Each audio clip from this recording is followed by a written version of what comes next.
Good afternoon students. जैसा कि आप पीछे देख सकते हो, आज का रिवीजन टॉपिक है फाइनेंशियल मैनेजमेंट। तो आज की इस छोटी सी वीडियो में हम डिस्कस करने वाले हैं फाइनेंशियल मैनेजमेंट का मीनिंग और उसके ऑब्जेक्टिव्स, ठीक है। एंड उसके बाद हम एक इन्वेस्टिंग डिसीजन और इस वीडियो में डिस्कस करेंगे। तो चलिए वीडियो को स्टार्ट करते हैं। हाँ जी, तो जैसा कि आप देख सकते हो, चैप्टर का नाम है फाइनेंशियल मैनेजमेंट। तो मैं अगर आपको सिंपल सेंस में इसका मीनिंग बताऊं, फाइनेंशियल मैनेजमेंट का मीनिंग क्या होगा। देखो, फाइनेंस मीन्स मनी, मैनेजमेंट मतलब किसी चीज़ को मैनेज करना, ठीक है, इफेक्टिवली एंड एफिशिएंटली किसी भी चीज़ को मैनेज करना, ये मैनेजमेंट होती है, राइट। तो फाइनेंशियल मैनेजमेंट क्या होता है? Dealing in money matters in a business और उसको इफेक्टिवली एंड एफिशिएंटली मैनेज करना, ये होता है फाइनेंशियल मैनेजमेंट।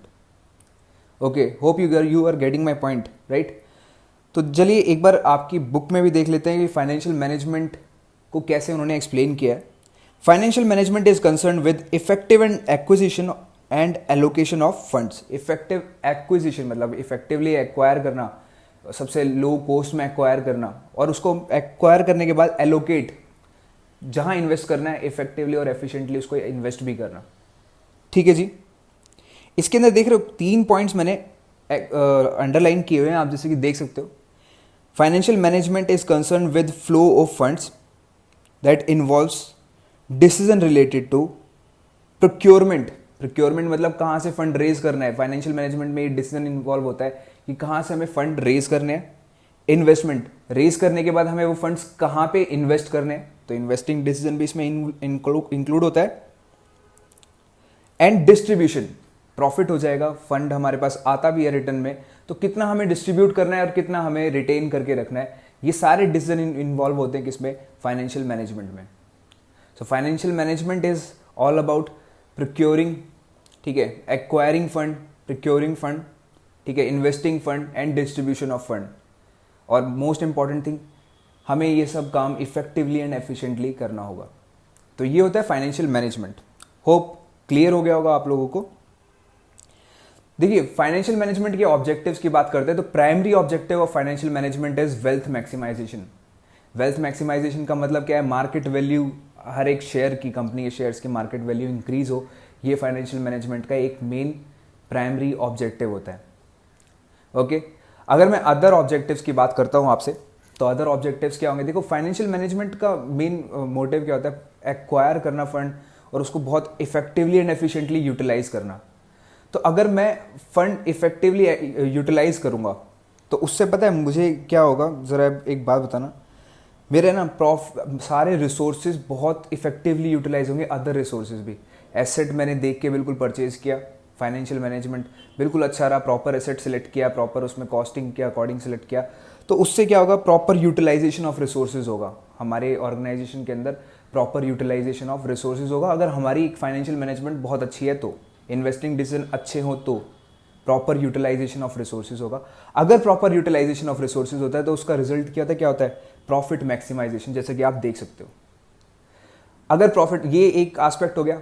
अगर हमारे पास दूसरा एस्पेक्ट देखिए, फाइनेंशियल मैनेजमेंट अच्छी करने का क्या रिजल्ट मिलता है? अगर फाइनेंशियल मैनेजमेंट अच्छी होगी तो हमारे पास ऑल टाइम फंड्स अवेलेबल होगा, ऑल टाइम फंड्स अवेलेबल होगी, तो उससे मैं अपने क्रेडिटर्स की या फिर अपनी शॉर्ट टर्म लाइबिलिटीज़ को ईजिली मीटअप कर सकता हूँ, राइट। तो देखिए, हमें यहाँ पे है मेंटेनेंस ऑफ लिक्विडिटी। अगर फाइनेंशियल मैनेजमेंट अच्छा होगा तो देख सकते हो आप, लिखा है मेंटेनेंस ऑफ लिक्विडिटी, तो ये भी एक ऑब्जेक्टिव है। अच्छे फाइनेंशियल मैनेजमेंट होने की वजह से आपकी लिक्विडिटी भी अच्छी मेंटेन रहती है। लिक्विडिटी अच्छी होगी तो उससे क्या होगा? आप अपनी शॉर्ट टर्म क्रेडिट ऑब्लिगेशंस को फुलफिल बहुत ईजिली कर पाओगे। इसीलिए लिखा हुआ है meeting the financial commitments with creditors. तो देख रहे हो, 2 एस्पेक्ट से आप ये चारों पॉइंट याद कर सकते हो। एक, proper utilisation of resources, utilise अच्छे होंगे तो प्रॉफिट मैक्सिमाइज होगा, 2 पॉइंट ये हो गए। दूसरा, फाइनेंशियल मैनेजमेंट अच्छी होगी तो आपके पास क्या होगा? लिक्विडिटी मेंटेन रहेगी। लिक्विडिटी मेंटेन रहेगी तो आप अपने क्रेडिटर्स की जो भी उनकी रिक्वायरमेंट होती है, उनकी फाइनेंशियल आपकी ऑब्लिगेशंस होती है, वो फुलफिल अच्छे से कर पाओगे। तो ये थे ऑब्जेक्टिव्स फाइनेंशियल मैनेजमेंट से रिलेटेड। जैसा कि अभी अपने फाइनेंशियल मैनेजमेंट का मीनिंग देखा, अब जरा देखते हैं फाइनेंशियल मैनेजमेंट में ना 3 डिसीजन इन्वॉल्व होते हैं। नंबर 1 इज, हम इसको सीक्वेंस में, मतलब किसी भी सीक्वेंस में लिख सकते हैं वैसे। नंबर 1 जो कि आप देख सकते हो, financing decision, second one investing decision, third one dividend decision. Financing decision is all about कि हमें फंड कहाँ से रेज करना है, कितना करना है, और वो फंड रेज करके किस इन्वेस्टमेंट प्रोजेक्ट में किस प्रोजेक्ट में इन्वेस्ट करना है। डिविडेंड डिसीजन मतलब रिटर्न कितना आएगा तो हमें कितना रिटेन करना है, कितना डिस्ट्रीब्यूट करना है। ये सारे डिसीजन इन्वॉल्व होते हैं हमारे फाइनेंशियल मैनेजमेंट में। तो चलिए अभी स्टार्ट करते हैं हम फर्स्ट इन्वेस्टिंग डिसीजन से, उसके बाद हम फाइनेंसिंग डिसीजन डिस्कस करेंगे, फिर डिविडेंड डिसीजन को हम डिस्कस करेंगे। हाँ जी, देखिए इन्वेस्टिंग डिसीजन बेसिकली होता क्या है, जैसे कि आप स्क्रीन पे भी देख सकते होगे कि decision regarding whether to invest और not in a particular project under consideration. ये डिसीजन लेना कि क्या हमें एक पर्टिकुलर प्रोजेक्ट में इन्वेस्ट करना चाहिए या नहीं करना चाहिए। अगर हमारे पास 4 ऑप्शन है तो बेस्ट ऑप्शन हमारे लिए कौन सा होगा वो डिसाइड करना, ये डिसीजन के अंदर कवर होता है इन्वेस्टिंग डिसीजन में। ठीक है, decision regarding whether to invest in a particular project और नॉट अंडर कंसिडरेशन। जो प्रोजेक्ट को कंसिडरेशन में लिया गया है उसके सारे एस्पेक्ट्स देख के ये डिसाइड करना कि क्या इसमें इन्वेस्ट करना ठीक रहेगा या नहीं, ये होता है इन्वेस्टिंग डिसीजन। देखिए आप एक प्रोजेक्ट को देखते टाइम, जब भी आप अंडर कंसिडरेशन कोई प्रोजेक्ट लेते हो तो आप क्या चीज़ उसमें देखोगे कि इस प्रोजेक्ट से मुझे रिटर्न कितना जनरेट होगा। कोई भी इन्वेस्टमेंट आप सबसे पहले देखोगे इससे रिटर्न कितना जनरेट होगा। सेकंड चीज़ देखोगे कितना मेरा आउटफ्लो जाएगा, कितने मेरे को इन्वेस्टमेंट करनी पड़ेगी। ठीक है, कैश मेरे को कितना पे करना पड़ेगा। थर्ड चीज़ कितना रिस्क इन्वॉल्व है, रिस्क भी बहुत इंपॉर्टेंट फैक्टर होता है इसमें। ठीक है, और इनफ्लोज आना मतलब कितना कैश मेरे को हर साल इससे मिलेगा। ये सब देख के मैं किसी प्रोजेक्ट में इन्वेस्ट करता हूँ जो बेस्ट होगा, जिसमें सबसे बेस्ट रिटर्न होगा, कॉस्ट कम होगी, रिस्क कम होगा, मैं शायद वो इन्वेस्टमेंट सिलेक्ट करूँगा। तो ये सारी चीज़ें कवर होती है हमारी इन्वेस्टिंग डिसीजन में। होप क्लियर हो गया होगा आपको। देखिए इन्वेस्टिंग डिसीजन है ना, हमारे पास 2 टाइप के होते हैं, एक होता है लॉन्ग टर्म इन्वेस्टमेंट डिसीजन, एक होता है short term investment decision. Long term investment decision होते हैं हमेशा हमारे बड़े बड़े एसेट परचेज करने के लिए, एक्सपेंशन प्रोग्राम्स के लिए। ठीक है, कोई ह्यूज अमाउंट इन्वॉल्व होता है तो मैं कहता हूँ वो लॉन्ग टर्म इन्वेस्टमेंट डिसीजन में कवर होगा। Like purchase of machinery, purchase of plant, expansion programmes, ठीक है, addition of new product line, ये सारे होते हैं लॉन्ग टर्म इन्वेस्टमेंट डिसीजन। ठीक है, मेजर एसेट्स परचेज करना, ये सारे काम लॉन्ग टर्म इन्वेस्टमेंट डिसीजन में आएंगे। और शॉर्ट टर्म इन्वेस्टमेंट डिसीजन में आता है जो भी डिसीजन या फिर जो भी फंडिंग या फिर जो भी हमें पैसे को हम इन्वेस्ट कर रहे हैं शॉर्ट टर्म पर्पस के लिए। लाइक डेटर्स में कितना पैसा लगाया, रॉ मटेरियल कितना परचेज कर रहे हैं, ठीक है, कितने डेटर्स हमारे हैं, ठीक है, ये सब वेजेस पे करना, सैलरीज पे करना, इलेक्ट्रिसिटी बिल, ये सब कवर होते हैं हमारे वर्किंग कैपिटल में। जो डे टू डे रिक्वायरमेंट के लिए फंड की जरूरत होती है वो शॉर्ट टर्म इन्वेस्टमेंट डिसीजन के अंदर कवर होगा। ठीक है, hope you are getting my point. अब जरा फैक्टर्स देखते हैं जो इसमें इंपॉर्टेंट पॉइंट है। लॉन्ग टर्म इन्वेस्टमेंट डिसीजन के लिए हमें क्या क्या फैक्टर्स कंसीडर करने चाहिए। ठीक है, 3 बहुत इंपॉर्टेंट फैक्टर होते हैं जब भी आप कोई लॉन्ग टर्म इन्वेस्टमेंट डिसीजन लोगे। Number 1 is cash flow from project, second 1 is return, rate of return, third 1 is investment criteria. ठीक है जी, अब कोई भी आप लॉन्ग टर्म प्रोजेक्ट देखते हो ना तो सबसे पहली चीज जो इसमें आप देखते हो कैश फ्लो फ्रॉम प्रोजेक्ट, ये क्या होता है जरा इसको डिस्कस करते हैं। As you can see on screen, देखो कैश फ्लो फ्रॉम प्रोजेक्ट के अंदर 3 मेजर डिसीजंस इंक्लूड होते हैं, 3 मेजर चीजों को देखा जाता है। Number 1, can organisation can arrange outflow involve in a payment, ठीक है, इन अ प्रोजेक्ट। सबसे पहले कैश फ्लो के अंदर ये देखा जाता है कि जो कंसिडरेशन के अंदर प्रोजेक्ट है, क्या इतना कैश हम इजीली अवेलेबल कर सकते हैं अपने रिसोर्सेज के थ्रू, लोन लेके या कुछ भी।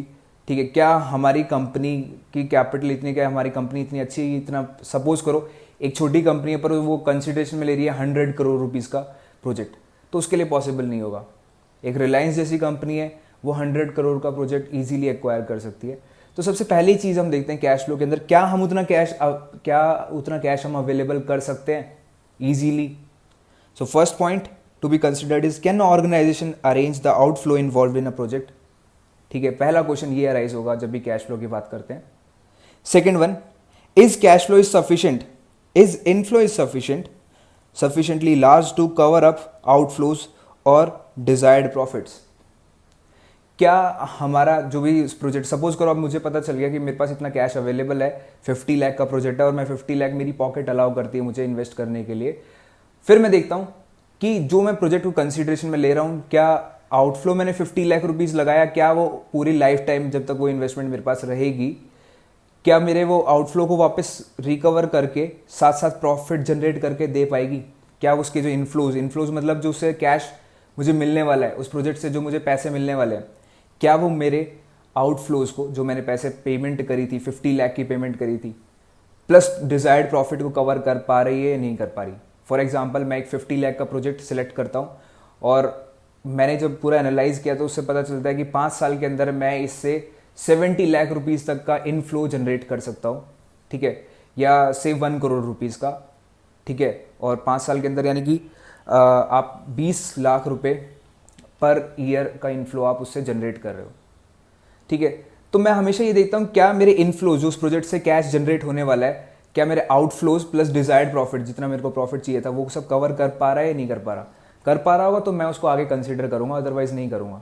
कोई भी आप ऐसा प्रोजेक्ट सिलेक्ट नहीं करोगे, आपने 50 लाख रुपीस लगाए बट आपको इनफ्लोज उससे सिर्फ 49 लाख रुपीस मिले, कभी नहीं लोगे, राइट। प्रॉफिट भी आपको चाहिए, ठीक है ना। लास्ट चीज, after what time period the project start generating inflows, कितने टाइम के बाद उससे इनफ्लो जनरेट होने शुरू हो जाएंगे। कई प्रोजेक्ट्स ऐसे होते हैं कि आज इन्वेस्ट करो पर आपको 15 साल बाद इनफ्लोज जनरेट होंगे, बहुत ज़्यादा हैवी इनफ्लोज जनरेट होंगे बट टाइम पीरियड बहुत ज़्यादा है, तो मे बी आप उस चीज़ को कंसिडर ना करो। तो बिजनेस ये पॉइंट भी बहुत कंसिडर करता है कि कितने टाइम बाद इनफ्लोज आने शुरू हो जाएंगे और कितना टाइम लगेगा इनफ्लोज आने में, जल्दी आएंगे लेट आएंगे। तो मोस्ट प्रोबेबली बिजनेस वो वो सोर्स सेलेक्ट करेगा जिसमें थोड़े इनफ्लो जल्दी आने के चांसेस हो, ठीक है। फर्स्ट चीज़ हम देखते हैं क्या हमारे पॉकेट अलाउ कर रही है इतना पैसा इन्वेस्ट करने के लिए। सेकंड देखते हैं क्या उस प्रोजेक्ट से जो इनफ्लो मिलेंगे वो सफिशिएंटली लार्ज इनफ है आपके आउटफ्लोज प्लस डिजायर्ड प्रॉफिट को कवर करने के लिए। थर्ड चीज़ जो हम देखते हैं वो क्या देखते हैं कि कितने टाइम पीरियड बाद मुझे इनफ्लो आना शुरू हो जाएगा, उससे रिटर्न्स आने शुरू हो जाएंगे, ठीक है। तो ये पहला पॉइंट था cash flow from project. Next point आप देख सकते हो जैसे स्क्रीन पे, रेट ऑफ रिटर्न। अब ये रेट ऑफ रिटर्न क्या है, हम हमेशा ये देखते हैं। अब एक बात बताइए, एक एफडी है, अब मैं कहता हूँ बैंक एफडी है, वो आपको 6% का रिटर्न जनरेट करके देती है अगर आप 1 लाख रुपीज़ की इन्वेस्टमेंट उसमें करते हो, ठीक है। रिस्क फ्री होती है एफडी, 5 साल के लिए करी, आपको 6% पर एनम का इंटरेस्ट मिलेगा ही मिलेगा, ठीक है। तो अगर मैं कहता हूँ आपको एक आउटसाइड से मतलब आउटसाइड सोर्स से 5% रिटर्न वाली कोई इन्वेस्टमेंट आप कंसिडर कर रहे हो तो आप उसको कभी नहीं लोगे। रीजन, एफडी में उससे ज़्यादा पैसा मिल रहा है, रिस्क फ्री रेट ही बहुत ज़्यादा है और रिटर्न वहाँ पे मार्केट में पैसा मैं लगाता हूँ तो शायद डूब भी सकता है वो, ठीक है। तो पहली चीज़ हम कंसिडर करते हैं रेट ऑफ रिटर्न के अंदर, return should be greater than cost of raising fund. सबसे पहली बात, आपने फंड रेज करने के लिए मे बी शेयर्स इशू करे हो, शेयर्स इशू करे होंगे तो बहुत सारी कॉस्ट लगी हुई जैसे एडवर्टीजमेंट, प्रॉस्पेक्टस इशू करने की, सेबी की लीगल फीस, ये सब। तो वो सब कॉस्ट हमारी बहुत ज़्यादा, मान लो मेरे को एक कॉस्ट लगी 5 लाख एक फंड रेज करने के लिए और मैंने 50 लाख का फंड रेज किया तो टोटल मेरे को कॉस्ट कितनी पड़ी 55 लाख। बट जब मैं अब एक इन्वेस्टमेंट प्रोग्राम सेलेक्ट कर रहा हूँ, कोई प्रोजेक्ट सेलेक्ट कर रहा हूँ, उसमें मैं देख रहा हूँ 54 लाख का रिटर्न है बस, तो मैं उसको कभी सिलेक्ट नहीं करूँगा। Reason, cost of raising fund plus total value of outflow से वो कम है। 54 लाख के आप इनफ्लो जनरेट करोगे बट आपने पैसा जेब से लगाया हुआ है 55 लाख। तो ये पॉइंट यही कह रहा है, return should be greater than cost of raising funds.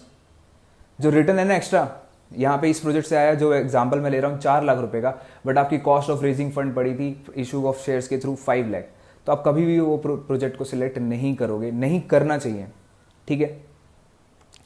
Rate of return should be greater than return from risk free investment like FD.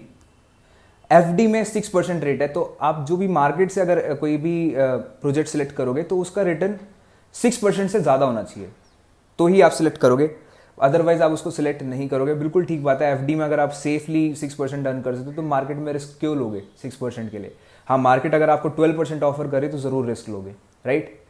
तो ये है आपका सेकेंड पॉइंट जो रिस्क रेट ऑफ रिटर्न के अंदर आपको कंसिडर करना है।